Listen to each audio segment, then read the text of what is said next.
All right, what's up, everybody? We are back.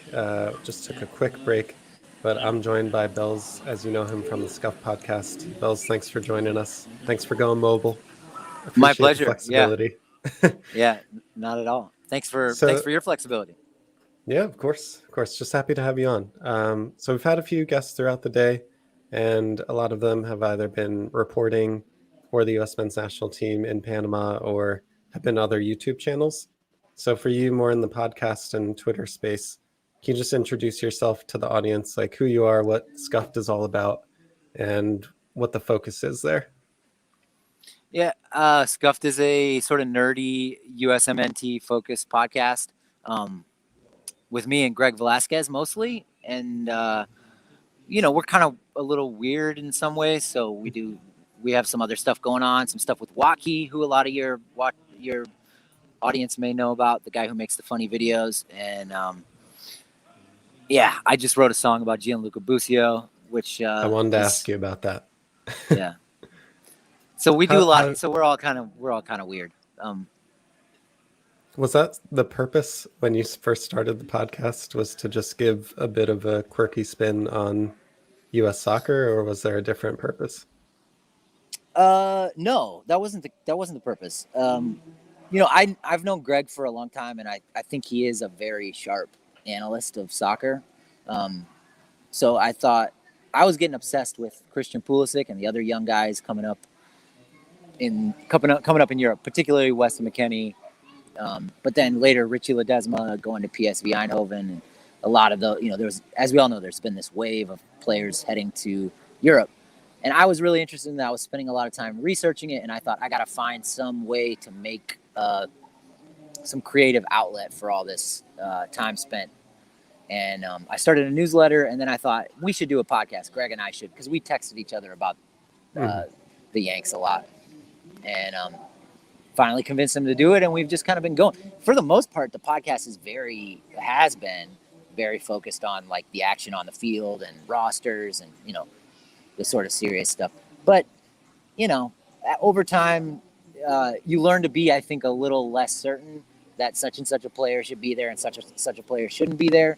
And like personally, I have opinions about that stuff, but my interest in like litigating those like fine details down to the core has waned a little bit over the last 3 years. I think that happens to everybody, I feel like. And so now we do some other stuff in addition to the meat and potatoes. Yeah, I gotcha. I'm wondering if that is because as you follow and try to analyze what's happening, sometimes you just can never know why a decision was made or what's about to happen. Is that kind of the jadedness, like the evolution of where that comes from? Yeah, you can never know. And then soccer's such a complicated game, and I saw somebody use the word mercurial the other day. Like sometimes it's hard to identify why something is working, why something doesn't. So I think that's part of it too. Like, I don't know why the decisions are made always. I also don't know what's necessarily gonna work, like talking about tonight's game. If we want to briefly talk about that, I want to see Tim Weah in the starting. I want to see Tim Weah in the starting lineup. But other than that, I can kind of see an argument for just about any set of 11 at this point. I mean, I'd rather not see Christian Roldan in the starting lineup, but I don't know. We could have a really good performance with a lineup I don't like that much, and we could have a really bad performance with a lineup that I like a lot. And I think I've just sort of come to recognize that's the case. Are you insinuating a tiny bit on what the lineup looked like for Jamaica initially, with Paul Arriola and with Walker Zimmerman in there? Kind of the two names that stand out, at least for me, of people we might not have expected, but we still got the result. Like, is that where that thought process comes from? Yeah, let's take them one by one. Zimmerman, I was fine with him being in the lineup. I'm bullish on Chris Richards. I think he's gonna be a better center back. Maybe already is a better center back than Walker Zimmerman. But Zimmerman's a beast in the air, and we needed that kind of aerial presence, and I think that showed in the game. Like he was pretty dominant. up against Shamar Nicholson and Jamal Lowe. Mm-hmm. Areola, I don't know. He's tricky. We call him danger adjacent on our podcast. Like he's always like almost dangerous, but never actually dangerous. And so I don't love that about him. But boy, he created a lot of opportunities with his work rate. He played that perfect through ball to Brendan Aronson for the yellow card, well, the red card shout. Yeah, one Aronson, of the two. Right. Well, he was fouled. He made the run on the first, right? So it's not like he didn't do anything useful. He did a lot of he made a lot of stuff happen. Is he a potentially world-class talent on the soccer field? Of course not. But I don't know. It seemed to work okay. It's definitely something, even though he's not my favorite.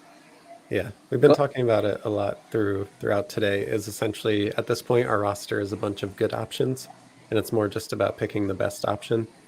It sounds like for you, Timothy Weah is the best option to choose. Well, he was so lively when he came on against Jamaica, and I'm hungry for 65, 70 minutes of that. Yeah. So are you convinced that was less of Jamaica being tired and not really trying after our first goal, or do you put that on Timothy Weah being that good? Some of both. I don't mean to incite. Yeah, no, anything. No, I just don't know. I think it's both. He's explosive and he has technical ability, and that he almost had that assist to Zardes. Takes a little bit off that pass. It's a goal. If Zardes is a little more alert, it's a goal. So Awesome. I think both. What do you think? You think it was mostly just him running at tired legs? I'm a big fan of Timothy Weah, and I think the consistency at Lille over the last few games tells me that wasn't just a lightning in a jar moment, that he really does have that special ability throughout. But I do want to see him prove it against fresh legs in CONCACAF.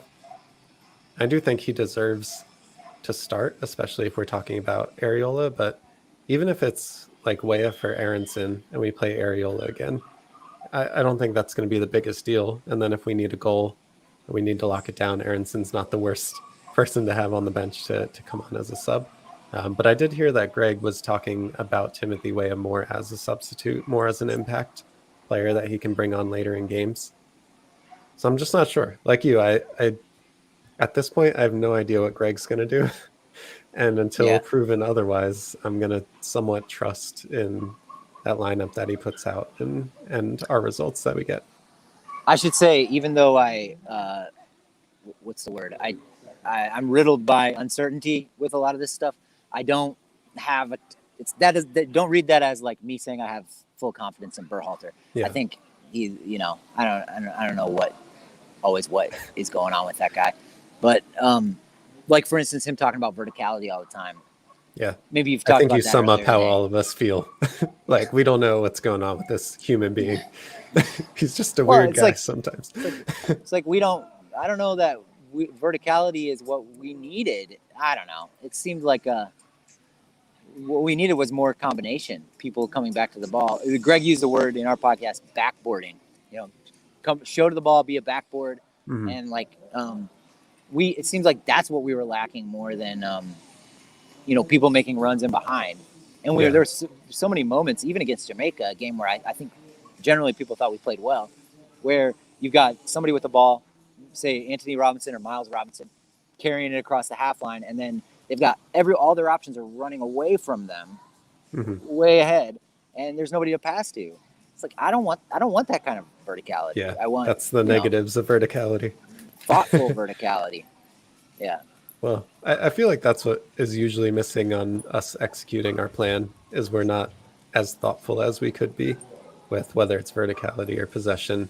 We kind of just do. It seems like we do what we've been told in training, and it's a bit more mechanical than I would want to see, like a fluid team play. I can see that. But I know we have you for probably 5 or 10 more minutes, so there's some people in the chat that are asking some questions or talking about the Busio song. So guys, make sure if you do have any questions for Belz, get them in the chat while he's here. Ray said the Busio song slaps. Thank you for making it. What was your inspiration? I know this is like a ridiculous question, but what made you make that song? I think it's cool you got a Pumas fan in the chat, so that's cool. What was the inspiration? Well, I mean, people who follow our podcast closely will know that I've been somewhat critical is not the right word, but I've withheld praise from Busio when I've been praising other young players. So,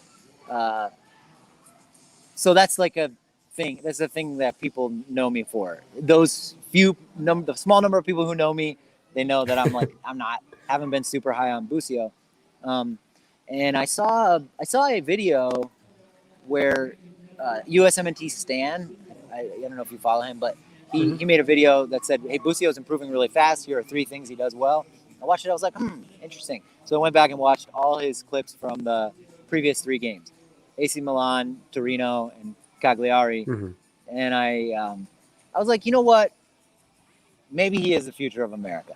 And then I was just sitting on my back porch, and I pulled out voice memos, and I started singing, and then I, Genius. I put it together Monday and Tuesday morning. Nice. Yeah, that was the inspiration. It's kind of a joke, kind of meant as a joke, but I think the song turned out really well. I mean, you have nice Sam song here from Yank Report saying he's listened to OG on Luca 10 times today. So I think you have a second career if well, I don't know if you have like something else other than podcasting, but I should say I do feel like I should try to write a Ricardo Pepi song, and I'm working on it. It's not there yet, but all right, you heard it here first, guys. All 22 people watching, you have inside information on what Belz is working on next. So talking about Pepi, Preston asks, what does Pepi finish this World Cup qualifying campaign with more goals than any other player for the U.S.? And who will be the top 3 goal scorers for the U.S. this campaign? Yes. Answer is yes, he will. Who will be the other 2 top 3 goal scorers? Let's see. Let's say Zardes and sorry everybody, Zardes and let's say Reyna. Nice. It's okay. This is a Zardes friendly community. Okay. Good. We don't hate immediately. It's a safe space. Yeah. And speaking of Zardes and maybe some MLS players, who's your favorite MLS player at the moment? Well, as you guys know, or as you may know, I'm big on potential, and I like me a hard man at the 6. So I'm still really excited about Aiden Morris. Pepe's my favorite MLS player. Like, let's be honest. But to give a more interesting answer than that, let's say Aiden Morris at the Columbus Crew, the number 6 who hurt his knee very badly at the beginning of the season. He looked like he was ready for a good season as an integral part of that Crew team, which has kind of struggled since he got hurt. And so I'm excited about Aiden Morris. Nice. I watch a lot of MLS, though, so I have a lot of players I like. Yeah. You're not what people would call a Euro snob specifically. No. I mean, I recognize, our best players need to be in Europe, of course, but yeah, a snob. I'm a snob about a lot of stuff, but not that. Not MLS. Do you have a favorite historic player in MLS? Someone that's retired now?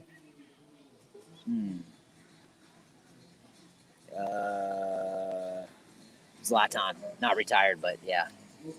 Zlatan was impossible not to watch. Okay. Or previous MLS players, that works too. You bent the rules correctly. We're fast and loose here. There's no rules.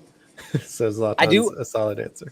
I do want to say before we go to the next question, if anybody has any ideas on Pepi lyrics, hit me up. Hit me up on @Scuffed Pod on Twitter.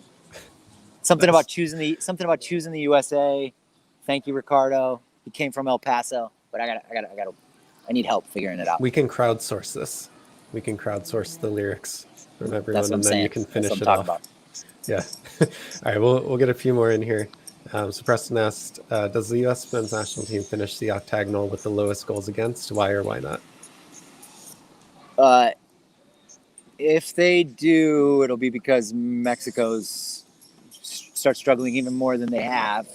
I think Mexico and us are even on goals against right now, right? Mm-hmm. 2. Yeah. Mexico's hard to score against. So, yeah. I think it's going to be us or them, probably. Solid answer. That's not a very good answer, honestly. This isn't a question in the chat, but I wanted to get your thoughts on Canada as well, having gone away to 2 of their hardest games in the World Cup qualifying and gotten draws from both. Do you feel like they're set up to make the World Cup at this point? Yeah, man. Did you watch the Canada-Mexico game or just any the of it? Highlights? It's like 3 a.m. when it was on. Oh yeah. It was what 3 a.m. time is by it the there time. right now? It's 7:20 p.m. Okay. I'm 5 hours ahead of Eastern time. Okay. Yeah. It's actually tonight's pretty good because the game starts at 11, whereas usually it's like good. middle of the night. Yeah. I did watch the game, and Canada looked fantastic. I mean, people are going to say, well, Mexico looks not that great right now. They're kind of in a slump, which, okay, maybe. But I thought Canada, Tajon Buchanan and Alphonso Davies are problems with a capital P on both sides for any team. And then they got Eustachio in the middle, and I think they're legit. And I can't wait to play them. They had a few center backs. Toronto. Yeah. But their coach as well. Yeah. Victoria's been playing okay, and they have a couple other guys. The goal Mexico scored was a brilliant goal. It required a moment of class for them to unlock Canada at all. And it wasn't like Canada was in a low block. Canada was taking the game to Mexico. U.S. has never done that against Mexico that I can remember. Yeah. Maybe a little bit in the Gold Cup, but not the way Canada did last night. This was at the Azteca, Yeah, we scored on set pieces in the Gold Cup and Nations League, so I mean we can't be too miffed at that. We won the games. Someone said his voice sounds crazy different right now. Can you ask him to talk at 2 times speed so he sounds like it's on my phone? I'll read that question. Okay, his voice sounds crazy different. Ask Belz to talk at 2x speed so he sounds like he does on my phone. That's my best shot at it. Now you guys got to let us know. All right, we'll have 1 or 2 more questions and then we'll let you go. But, yeah. Thoughts on Leon Flack, the midfielder for Philadelphia Union? In the Scuffed Discord, we used to talk about Flock a lot. And is it Flack or Flock? I don't know. We call it. We know who you're talking about. The supporters of him call themselves the Flock, which is kind of cheesy, but I don't know. I think he's okay. I would need to see more before I get super excited about him as a national team option. Nice. All right. Well, maybe this isn't a question, but Sam has some lyrics for you. So Sam, make sure to send that over. Out in the West Texas town of El Paso, I fell. Thoughts on these lyrics? I like it. I mean, El Paso has to be in there. The train has to be in there at some point. So it's even metaphorical. We're getting deep in this. Nice. I took the train from El Paso to Qatar. I don't know. It's there. It's unfinished. It's there. It's somewhere. All right. So thanks so much for taking the time. I know you were very flexible with us, so thank you for joining us. My pleasure. Thanks for having us. Thanks for doing this. Yeah, of course. Just quickly, plug what Scuffed Podcast, where they can find you, anything else you're working on that you want to talk about. Check out the Scuffed Podcast is on Apple Podcasts and all the other podcast platforms. And I would encourage people to check out Office Hours, which is the episodes we're doing with Waukee, trying to be a little lighter but still soccer adjacent. So check that out.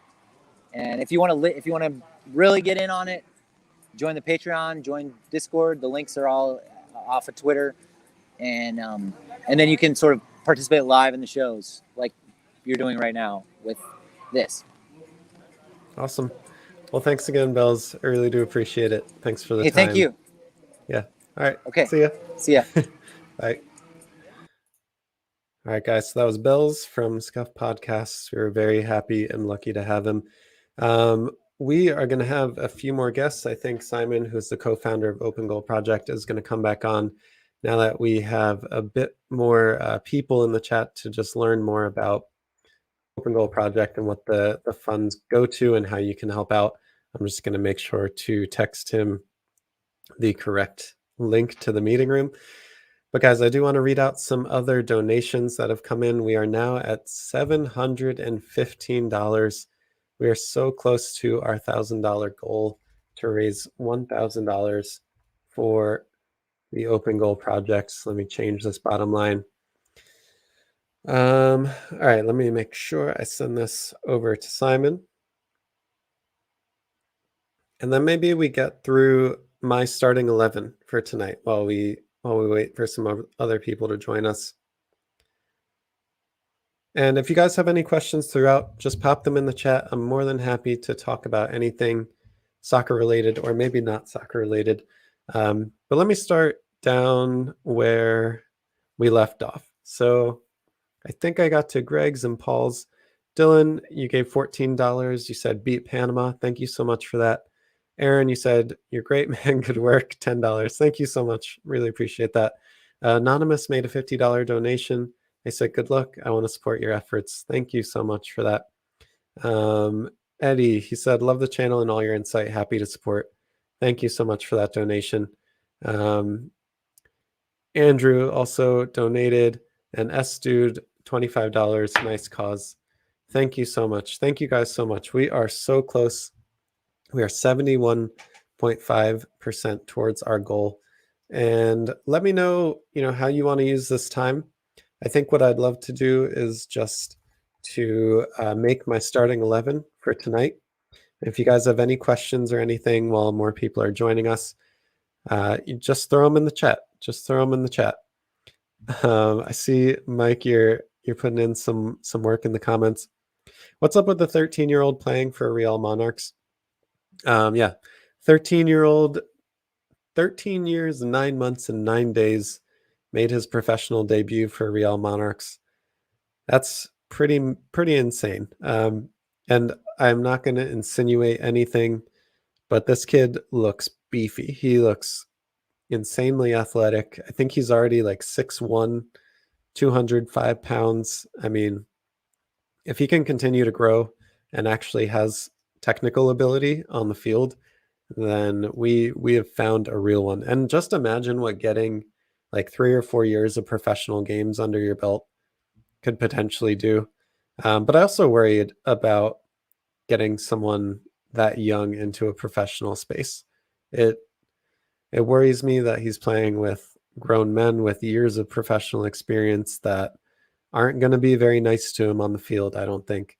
And it's just like a conversation of how young is too young.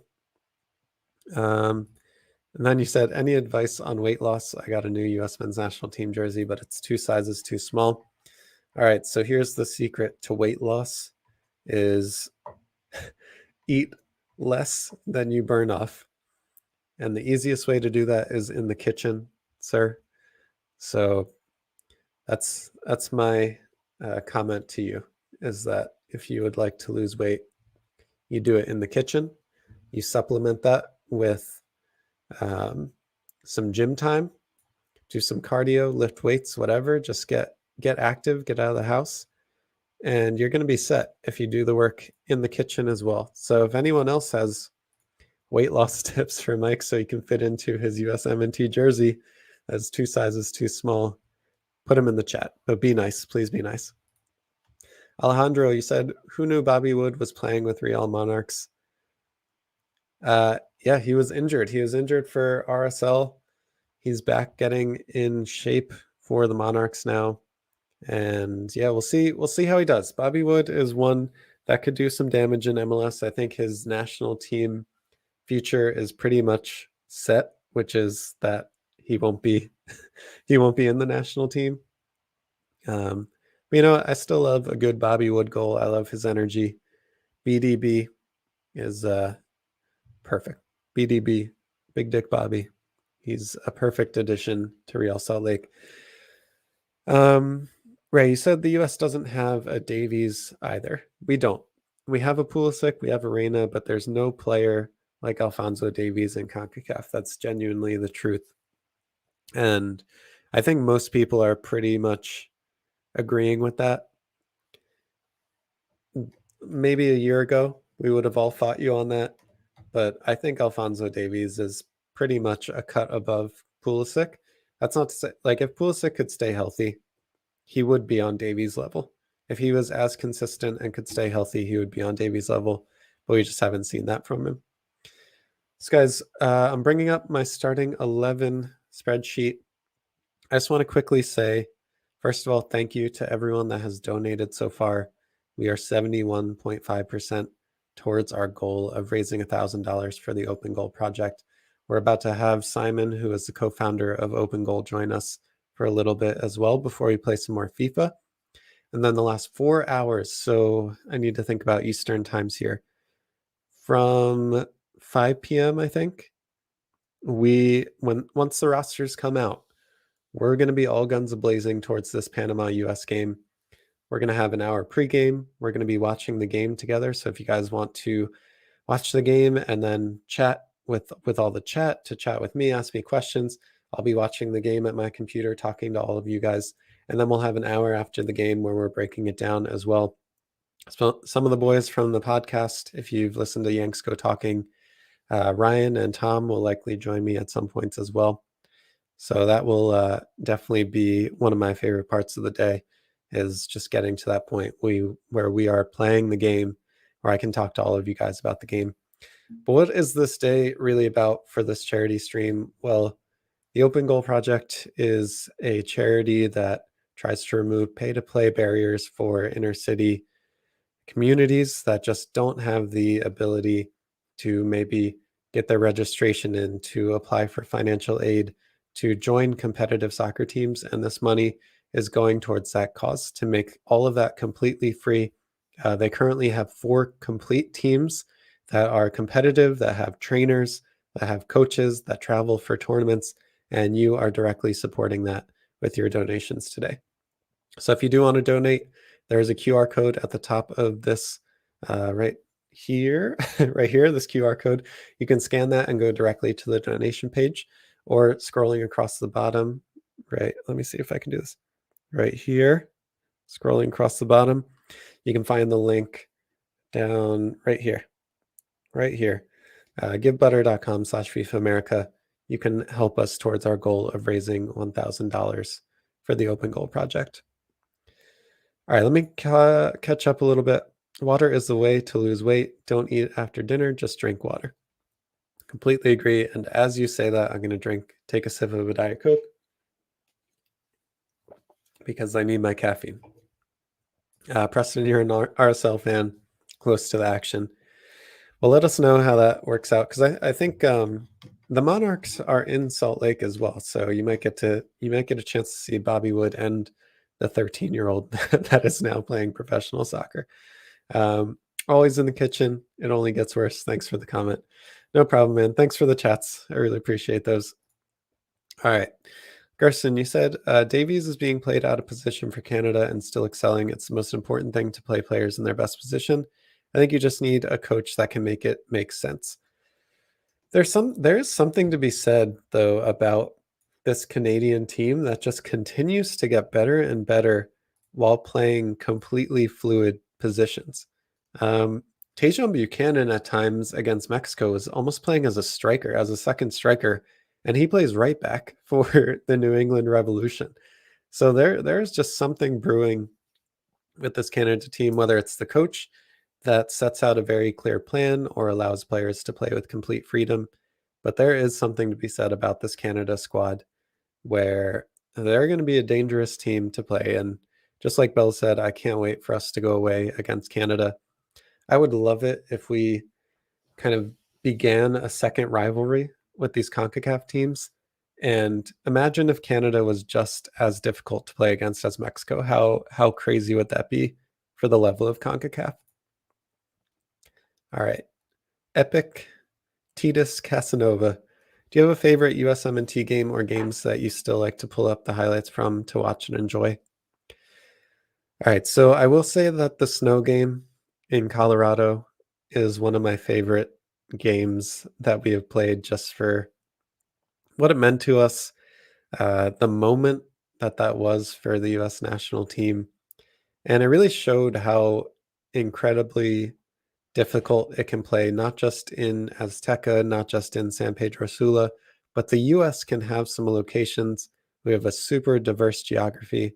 And I think that kind of turned a lot of people on to the intensity of which we could play in different places.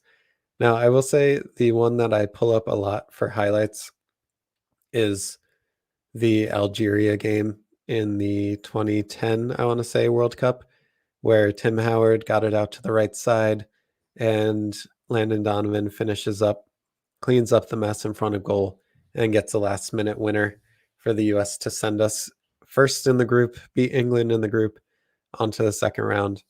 That is one that I just bring up the highlights and watch daily. I'll also say that our game against Spain in the 2009 Confederations Cup is one I go back to a lot. Just remembering how Josie completely muscled off. I want to say it was either PK or I can't remember exactly the defender. Maybe it was Sergio Ramos, but he completely turned and bodied one of the best defenders in the world, and we ended Spain's like 34 game winning streak. That's definitely up there in some of my favorite games. Nations League, Gold Cup, and World Cup qualifying this year. Yeah, man, it's been a lot. Ken, you just said it started raining in Costa Rica. We'll check the weather report in Panama and see what's going on there. Is there anything in the works to get you on the CONCACAF Council? I think the CONCACAF Council is pretty set at this point. If you had watched, I don't know, Mike, if you were in the FIFA streams, but Pete and Filippo are two people that I have nothing but incredible things to say about. Sam from Yank Report as well. Like, all of them have been insanely helpful to me. They're always open for questions, always open to helping me.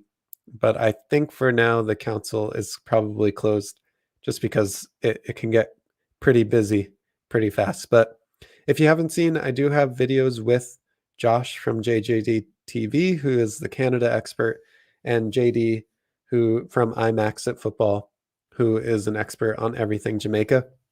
So I'm not necessarily a part of the council, but I do talk to all of them as well. I haven't met with the Mexican guy yet, or I think he's American, but he follows the Mexican national team. I haven't met him yet, but I really try. It's a weird thing because, sorry, I'm going to put it back to Mike's for a second.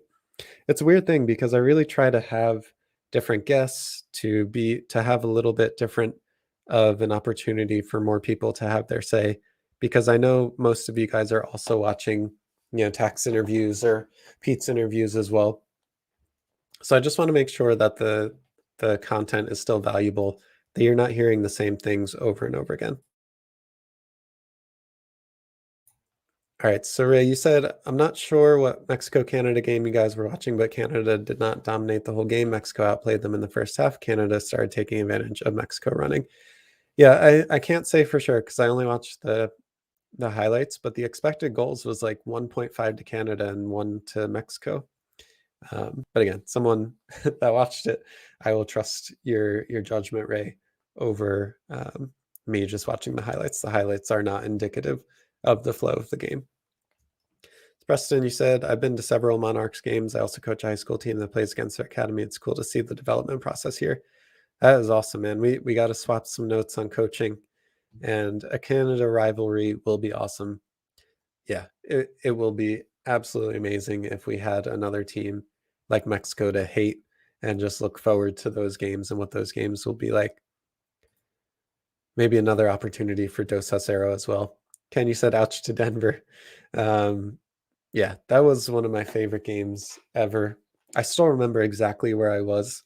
I was on vacation in Florida on it's like this little island. I would know it. I would know the name of it if it came to me. But essentially there's like 20 houses on this little island, and it was thunderstorming. I didn't know if I was going to get reception. The TV was kind of shaky or staticky, but I still got that game and got to watch the US versus Costa Rica game in Denver. Gerson, you said agreed, Ray, but for a team with decent defense and a half decent midfield, they were impressive. Yeah, if Canada would have gotten Tamori, that would have been an insane get for Canada, and that really would have secured my thought that they are one of the best teams in CONCACAF. Denver is the best joke to throw at Costa Ricans. Yeah, I hope they don't take it too poorly, Ken, and that you're able to just joke and banter with them. All right, Casanova, you said that Confed Cup was a fun one. I like the Bobby Woods game against Holland is one too. Yeah, man, there's so many good memories. I even remember Bobby Wood when he scored his first Bundesliga goal. It was like the first or second game of the season. I know it's not a U.S. men's national team game, but he like took it down and scored a laser from 18 yards out, and everyone was going nuts. Like, this is our next guy up. He's just come from 2 Bundesliga, scored in his debut in Bundesliga, and look at him now. But man, oh man. All right, I have the concerns that the 13-year-old is actually 13, but having coached sports for 20 years, the kids that come out looking that developed don't always develop what you think. Yeah, I'm going to take a little bit of a tangent there, Ray, because I wasn't saying that he's not 13. That's not what I want to say. I more just want to say that a lot of times the kids that are mostly athletically developed at that age are the ones that get the opportunities to get seen and to be coached. And we have a lot of bias in American sports towards athleticism and size and speed. So if you're that large and you're 13, then he most likely throughout his entire life up till now has gotten the most attention. So it's not, I don't really like trust that he has the best technical ability. I haven't seen him play, to be fair. I'm really just speaking out of age and everything right now. But yeah, I do think there's a danger in just thinking about athleticism and size and speed. Hey, you're wearing the same shirt as me. So at the top of every hour, I am changing my jersey. This is so again, because this jersey, you're not able to get it with players on the back yet because they don't have an agreement with the U.S. Soccer Federation. I was able to get a Gio Reyna number 7 jersey, but if you notice, it's where is it? It's actually the women's jersey or the women's badge. It has the 4 stars for their World Cup, but this is a Gio Reyna jersey, and it's a male fit. I do promise you that. Was the TV staticky, or were you just seeing the blizzard of the Snow Classico? It could have been that, Preston. You know what? Now that it's so long ago, I might just be making up memories. But it was definitely like thunderstorming or something crazy outside when that game was going on. And I did not know if I was going to survive the night. All right, Casanova, you said, I already hate Canada. Always strange to me that fellow American fans can have so much love for a rival like Canada. I think at this point, for me at least, and more people can chime in the chat, it's really more about just wanting more rivals that are capable. So as soon as they're good, I will hate Canada. But I want them to be good now so that they can push the US to be even better, and so that we can have additional rivals to Mexico as well. So that's more of where I'm coming from with that. Have you ever attended a World Cup game? I haven't yet. I said earlier in the broadcast that I was at the US versus Turkey game that was in Red Bull Arena. It was a World Cup send-off game, I believe, before 2014. And what are some other ones? I was at I want to say it was 2008 Gold Cup at Lincoln Financial Field in Philadelphia. I think Benny Feilhaber scored a goal. It was either like a 5-3 win or something overtime. I don't really remember that one. I went with my dad. I also saw the US play Argentina in the New Meadowlands, or I forget what the one in New York is called, or East Rutherford. I think Juan Agudelo scored a goal in that game, and Tim Ream or Matt Miazga, one of them, kept Messi in their pockets. So that was a fun one. And then I know I've been to another. I think I saw the US versus, I want to say it's Colombia game, maybe in, no, I don't remember. It was one where John Brooks had an insane game, and it was at Lincoln Financial Field as well. It was maybe like 2016 or 2017. Obviously, my memory is shot. But I did say to Sam, because we were talking about the prices of going to Austin, I'm saving up right now to be able to go to the games in the US when it's 2026. Whether they're as far away as possible from me, I don't care. I'm going to those games. I have 4 years to try and save enough money to get a ticket. And I can't begin to imagine what those games are going to cost. But I am focused on getting there. All right. So, what prospect did you think was a sure thing that ultimately failed? Mine was Gideon Zalalem. Yeah, he's a big one. Arsenal was huge on him. I still remember Arsene Wenger continuing to praise him as he was kind of moving through the ranks. I remember he was also going to like their preseasons with them as well. It was just insane, that fall off. But I think he had like a bad knee injury, right? And then he just wasn't the same. But he's only got to be like 23 or 24 now. I guess I'll say one. This is a player, if you're familiar with the FIFA series, States United. Ben Letterman is a letdown for me. He was the first player, he was the first American player to train at the Barcelona Academy in Spain. And now he's playing on a Polish team. So he's still a professional. He's just, he was 13 training at Barcelona. And everyone thought that this kid was going to be like the first big thing. I mean, people knew Ben Letterman's name when he was 13 or 14 before anyone was talking about Christian Pulisic. So I do think Ben Letterman is probably mine.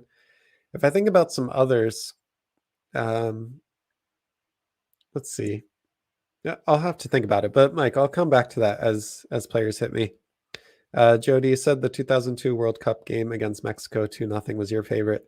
Absolutely. And I think that Landon Donovan counter goal is one of my favorites as well. Playing to go to a World Cup game in North America. Yeah, Gerson, I think I just covered that, but I don't know how much those tickets are going to be, so I got to start saving now. Karma Face, I know a joke about FIFA, but do you think Stefan has any chance of getting his job back if he gets a few Champions League starts again?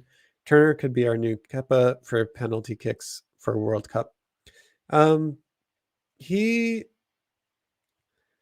I think Stefan has an uphill battle. I think the job is Matt Turner's until Matt Turner gives it away now. If Zach Stefan is starting Champions League games or starting league games, I still don't feel like that's necessarily enough in itself to take the starting job away from Matt Turner. So that's my initial thought. And I think Greg like showed a lot of trust in Zach Stefan to continue with them. And Matt Turner, like it is a good thing for the team to see that, as if you put in consistent good performances, no matter who you are, you have a spot to win on this team. Yes, thank you, Preston. Okay, Copa America versus Paraguay was the game where John Brooks was dominant, and I think that one was at the Link, right, in Philadelphia, and that is the one that I went to as well. That was a really fun one. I think we won that game 1-0 or 2-1. I could be completely wrong again, but my memory isn't what it used to be, guys. Stefan, 10 match rating and 2-1 loss in Rivals before I came back to the stream. Karma, I wanted to ask you if you played Foot Champions this weekend, and if so, how did that go?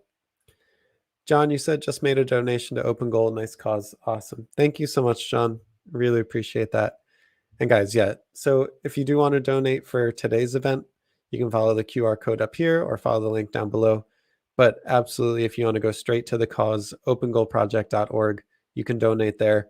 And something really cool on their website as well is that they have, like when you go to donate, it'll tell you in which amounts cover which costs. So maybe if you want to give like $100 or whatever, that would cover the costs of 5 kid registrations, or maybe you want to donate $50 and that's the cost of 1 kit. So you can see on their website kind of how much each donation follows along with what you're helping for. Yeah, if you remember Letterman, so again, Mike, I'll actually talk about another player that I think was a huge letdown is Joshua Gatt. And I think he's still playing in MLS. I think I saw him at Minnesota United at the last point, but I can see he's not in FIFA anymore. So maybe he retired. But man, Josh Gatt I thought was going to be a special player, but he had some horrific injuries and yeah, couldn't really make it as well.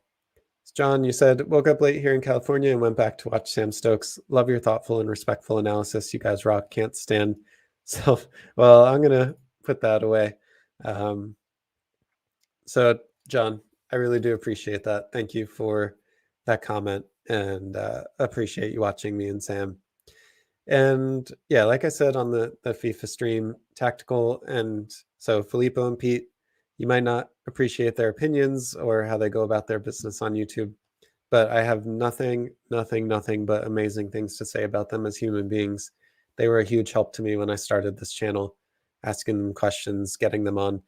Filippo was gracious enough to join the channel for the first interview when I had like 20 subscribers. So I cannot say enough good things about the human beings that are Pete and Filippo, but yeah, you're free to have your own opinions about them as analysts or content makers in the USMNT space.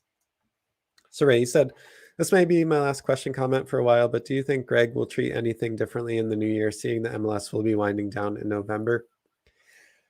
Yes, and one thing we didn't have this past year was the cupcake camp in January.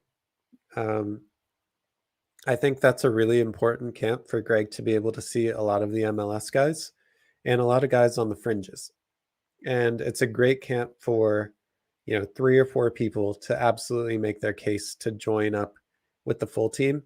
I think that's a really important camp. We had that taken away from us because of COVID, but now that we're kind of back in regular operating order, then I do think things will be a bit different next year. And there's going to be a lot of movement. I think there's a lot more buzz around MLS now that, players like maybe a Daryl DK or Ricardo Pepi or Brendan Aronson, these are players that you can buy for European teams to be successful right away if they have the skill set and the ability.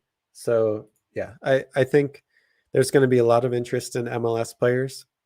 So more players will move abroad. And then if Greg can have a few more camps, if we can get the youth national teams up and running again, then that would be great to see as well. So thanks for that question, Ray. And you said this is going to be your last question comment for a while. I really do appreciate it. Hope everything's okay. But thank you so much for being an active part in this discussion. So guys, we might have Simon join us for a few minutes just to talk a bit more about Open Goal Project. We might have Ryan from the podcast or Tom from the podcast join us for a few minutes. But otherwise, we're going to get back to the States United MLS or States United career mode in FIFA for the next few hours. So if you do have questions, I'm more than happy to stay on this for a bit. It's been really fun kind of taking these questions. Talking to Belz, again, we hadn't met before. So I had met Sam. I'm friends with Sam. I'm friends with Meg. I never met Belz before, so I really just appreciated him coming on. And again, YouTube has a DVR function. So if you're joining live now, but you do want to see the interview with Belz, you can go back and watch it. It should be available right away. All right. Mr. Carnface, you said you didn't qualify for foot champions. Stringing wins together in the game is hard, especially because I see something bad happen. I want to change my tactics immediately. So a little bit Guardiola in that way. Hey, man, you'll get there. You'll get there. Jerome Rankin and Alexi Nemo, some more people that didn't make it. All right. Thoughts on where Pepe will go? So I would love to see him go to Ajax. I think he would do well at the Bundesliga level. I think there's a lot of options for him to go. What I would hope is that he goes somewhere where he is challenged for the starting spot, but doesn't have someone like Lewandowski as the starting forward. So I know Bayern is interested, but if he does go there, I hope he's loaned out right away. I hope he's challenged. I hope he has someone pushing him, but I also hope that it's a bit, it's a good situation for him to get game time and playing time. So yeah, Ajax would be the perfect place. I think Wolfsburg would be a great place for him to develop. And yeah, we'll see. He's definitely going to be gone because the MLS season's going to be done. It'll be a good time for FC Dallas to recover their funds. And I mean, Jesus Ferreira is another young American forward that could potentially just walk into Pepe's spot, and FC Dallas won't really miss a beat. So, Mike, you said I miss Meg.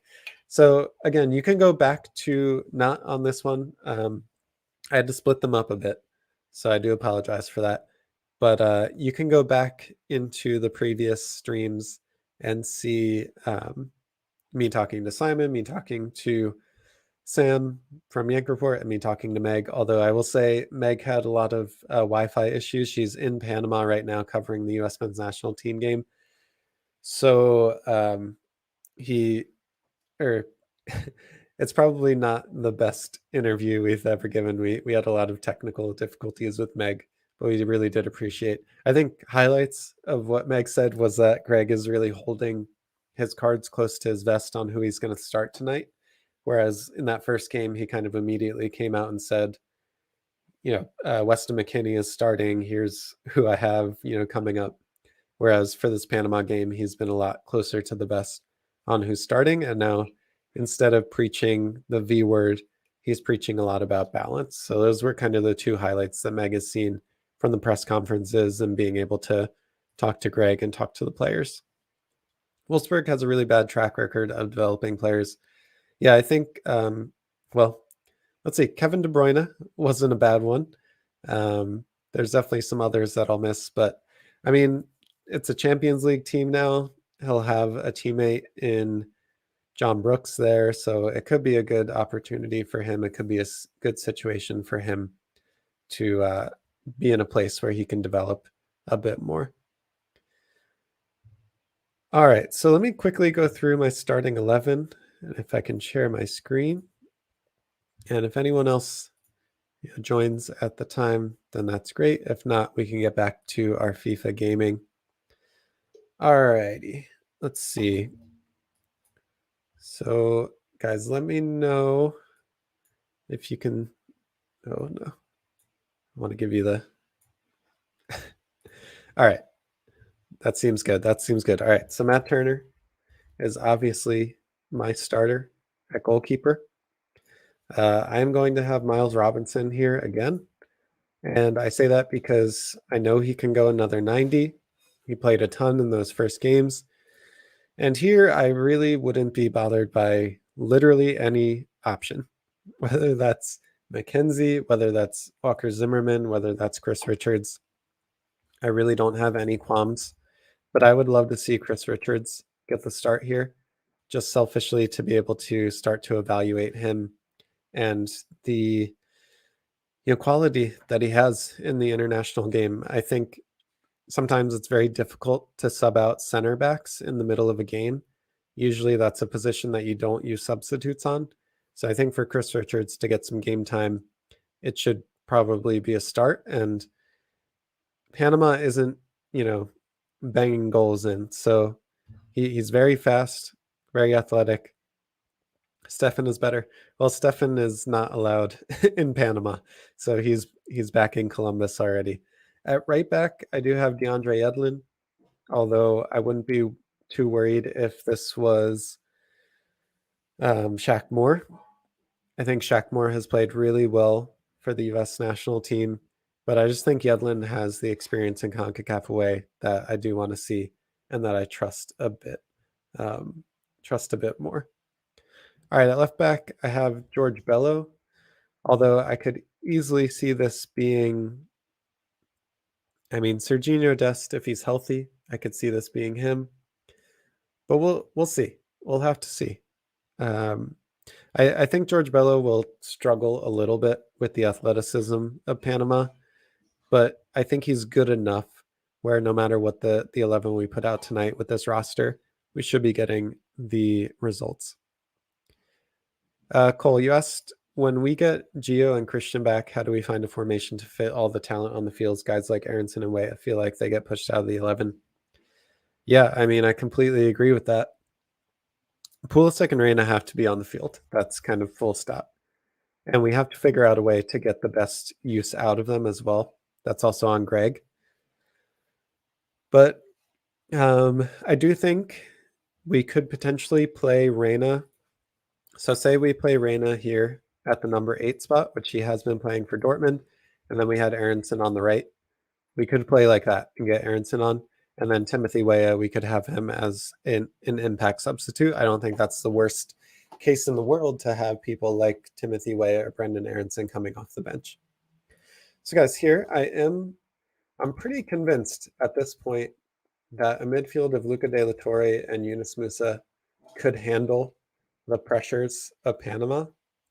And I really trust Tyler Adams to patrol the back line and help us with that space, because Yunus Musa and Luca De La Torre are not necessarily players that have the highest defensive work rate. So you really have to trust Tyler Adams in this sense.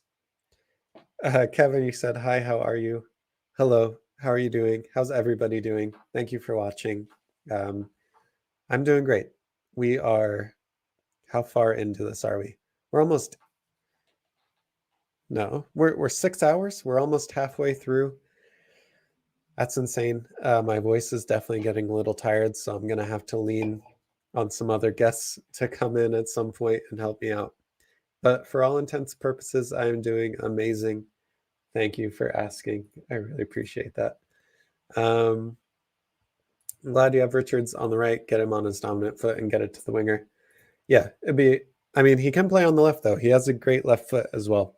Aronson and Weah became beast super subs. That's a win-win. Exactly. Too many good players is a good problem to have, but it does send Mex a few prospects. Yeah, I don't think we can really mess with that, to be honest. If these players are making their decision because they're 5th or 6th on the depth chart, then that's a W for the US. Although it will suck to lose Ledesma, it sucks to lose Julian Araujo, it sucks to lose them to a big rival. And at the same time, we can kind of be okay with losing them because we have 5 other people that can step up into that. Athleticism is the last thing Bello lacks. To me, it's his tactical awareness. Yeah, I didn't necessarily mean athleticism. Maybe it's more about like size and having to deal with people running in behind, I guess, is more of what I'm saying. Aronson, Weah, Ariel, and Musa are great subs to have. Agree. Zimmerman was good. I would rather have Richards at left back, and the center backs are Zimmerman and Miles Robinson. I know he played right back for Bayern, but has he played left back as well, Kevin? When do you do bathroom breaks? I think I've had 3 or 4 so far. So I am trying to stay quite hydrated. I have 2 glasses of water here. I'm going to take a sip now. But you'll see in a few minutes when I move to the FIFA stream, I'll have to switch over streams. So I'll have like 5 minutes before we start that FIFA, and I'll run to the bathroom then and do everything I need to in the break. Aronson already can't shoot. Why put him on the right wing? I would love to see Adams, Musa, DLT. Doubt we get those 3. I would be surprised if we don't see Acosta or Seba. Yeah, I do think potentially this could be legit. And this is our midfield for tonight. I think that's realistically what Greg does do. Don't cross streams. I have to because I'm using different streaming software, but I'm getting your innuendo as well. Might need to get some nice tea with lemon and honey. So in the next break, I am going to make myself some chamomile honey tea. So thank you for that, but that is definitely going to help my voice. He might not be a profound finisher, but he absolutely is an amazing connector with awesome vision. Agree with that. I think you're talking about Brendan Aronson. I read an article about Richards playing on the left, which is why I said that. Gotcha. It might, well, so with Hoffenheim, Mr. Carmenface, Richards plays a left center back in a back 3. So that might be what they're talking about. He does play on the left, but he's still a center back, but it's just in a back three. I think we could potentially see Zardes or Hoppy here at the striker position. But how can you take Pepe off? How can you take Pepe off after his recent performances? I just don't think you can. Here, I think we have Timothy Weah. He deserves to start this game. And here is where I think we have Matthew Hoppy. And again, if we have Brendan Aronson, if we have Paul Areola coming off the bench, then that is absolutely scary for other teams. So guys, I do want to say thank you so much for watching. There's 30 people here right now. So the next stream should be automatically connected. When I end this broadcast, it should move you to the next stream, which is going to be us playing FIFA with our States United team. But if it doesn't, you just need to go back to the channel and click on the most live stream again. So that'll be how that's going to work. I will get that up and running and started in a few moments. But I'll answer some of these other questions before we go. All right, so yeah, I mean, he's not necessarily injury prone. He does have little knocks, but he did play 270 minutes in the first window. He's played a lot. I'm going to leave that up to the staff to basically say if he's ready to go or not. So guys, thank you so much. We're going to move to FIFA now, and then we only have 2 more hours until that US-Panama game, which I am so excited for. Sorry for any lag here. But guys, thank you so much. And